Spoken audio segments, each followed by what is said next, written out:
Vamos lanchar um pouquinho. É importante lanchar, não vai fazer igual eu falei com vocês não, hein? Vocês vão para a aula lá e ficam lá sem alimentar e aí acaba tendo aí um pico de glicemia, ou seja, sua glicose vai reduzir um pouquinho. Que é o que a gente vai estar falando hoje, medicamentos que vão estar aí reduzindo essa quantidade de glicose sanguínea. Aula número 7, hipoglicemiantes. Então, se você não lanchou, dá só um pausa, lancha, um lanche bem levinho, pega um papelzinho e vamos fazer o registro das informações. Ah, e lembrando que alguns detalhezinhos que eu coloquei nessa aula, eu vou deixar no material que tiver em anexo aí para vocês darem uma lida e uma pesquisada. Então, leiam o material depois, deem uma olhada direitinho nos conteúdos, hein? Não se enrole, estude, que é importante. Hipoglicemiante são medicamentos que vão ser administrados aí por via oral, que vão diminuir a glicemia plasmática, vão reduzir essa quantidade de açúcar que estiver presente no sangue, a quantidade de glicose que estiver na circulação. Eles podem favorecer o aumento da secreção de insulina, daqui a pouquinho a gente fala dela, podem favorecer a ação dessa insulina ou diminuir a absorção dos carboidratos. São medicamentos que vão ser utilizados amplamente quando se trabalha aí com diabetes mellitus tipo 2, tá? Que são medicações importantes para reduzir essa quantidade de açúcar no sangue. Nós temos aí como exemplo a metformina, clorpropramina, arcabose, glicazida ou repaglimida, que são drogas hipoglicemiantes mais utilizadas.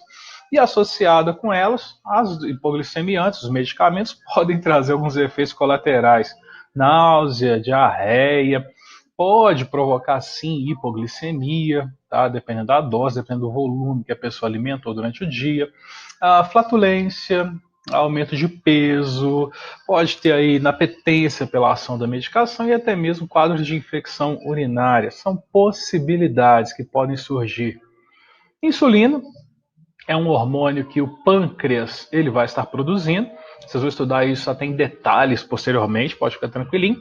Mas a função dele é metabolizar a glicose para produzir energia. Ou seja, a insulina, ela existe no nosso sangue para fazer o quê? Ela é uma substância, ela é um hormônio que vai fazer com que a glicose entre na célula. Ela ajuda a glicose que está no sangue a entrar dentro da célula. A célula bonitinha, a insulina vai encaixar no receptor próprio e abrir um transportador para essa glicose. A partir do momento que a insulina ativa esse transportador, a glicose ela pode entrar diretamente na célula. A insulina é mais ou menos uma chave que abre a porta para a entrada da glicose nas células. É um hormônio biosintético, que existem hoje vários tipos utilizados no tratamento de diabetes mellitus, tanto tipo 1 quanto de tipo 2. E claro, cada caso é um caso, cada paciente é um paciente, cada situação é uma situação. Então não existe aquele padrão. Ah, a pessoa que tem diabetes mellitus tipo 1 sempre vai tomar essa droga, sempre vai tomar essa dose. Ah, quem tem diabetes mellitus tipo 2 sempre vai tomar outra. Não é. Cada paciente é um paciente, cada situação é uma situação. O importante é fazer o uso do medicamento conforme as prescrições e orientações. Existem aqui alguns tipos de insulina com seus devidos tempos de ação, tá? Com relação à sua duração, insulina regular, NPH, e logicamente os tipos de conservação associados a elas. O importante é que elas têm variações de acordo com a sua produção e as prescrições vão de acordo com cada caso, de acordo com cada paciente, e elas podem provocar, sim, efeitos colaterais. O principal é a hipoglicemia, por isso que é importante estar sempre verificando. Pode ter uma redução muito grande da concentração de glicose, o que pode levar a alterações, e é o que eu falei na aula. Se tiver redução de glicemia, o que vai acontecer?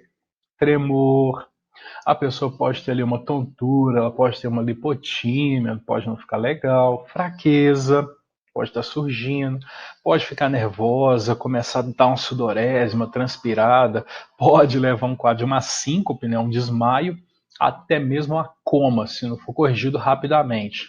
Então fica ligado, fica de olho. Quadro de hipoglicemia hipobaixa, glicemia, glicose na circulação, ou seja, quando há uma redução excessiva, podem surgir esses sintomas. Então fica de olho, tenha cuidado.